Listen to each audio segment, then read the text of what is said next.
आणखीन एक महत्त्वाची बातमी, देशमुखांवरील हल्ला म्हणजे सलीम जावेदची स्टोरी असं फडणवीसांनी म्हटलंय। 10 किलोचा दगड पडल्यावर साधी स्क्रॅच कशी आली नाही असा सवाल फडणवीसांनी उपस्थित केलाय। दगड मागून फेकला तर मग डोक्याच्या मागे का नाही लागला असा संशय त्यांनी व्यक्त केलाय। दगड मारले तरी मी मरणार नाही आणि सोडणारही नाही असं प्रत्युत्तर देशमुखांनी दिलेलं आहे।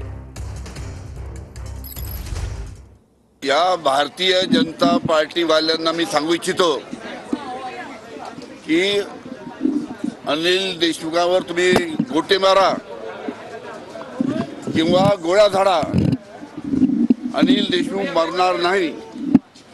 अनिल देशमुख मरणार नाही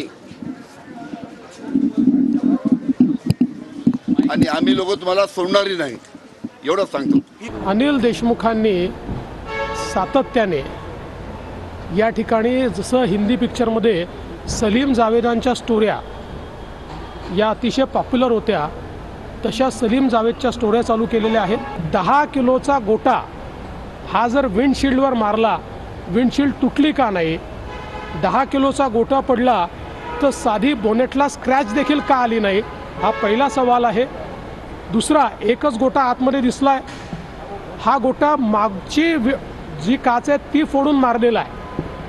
आता मागच्या काचेतून म्हणजे मागचा जो व्यक्ती बसतो तिथल्या काचेतून जर दगड मारला तर तो मागे लागायला पाहिजे, तो समोर कसा लागला? अशा प्रकारचा दगड तर फक्त रजनीकांतच्या पिक्चरमध्ये फेकला जाऊ शकतो की मागून फेकला, तो असा गोल घुमून समोर येऊन डोक्याला लागला। आणि मग एवढा 1 किलोचा दगड लागला तर नुसते ॲब्रेशन्स का आहेत? त्याच्यामध्ये कुठली जखम का दिसत नाही?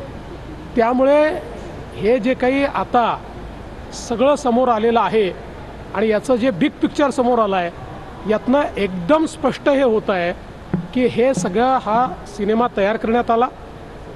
अशा प्रकारच्या स्टोरीला काल माननीय पवार साहेबांसहित सर्वांनी जाणीवपूर्वक इकोसिस्टीम उपलब्ध करून दिली, ॲम्प्लिफाय करण्याचा प्रयत्न केला, पण आज त्यातलं सत्य उघड झालेलं आहे।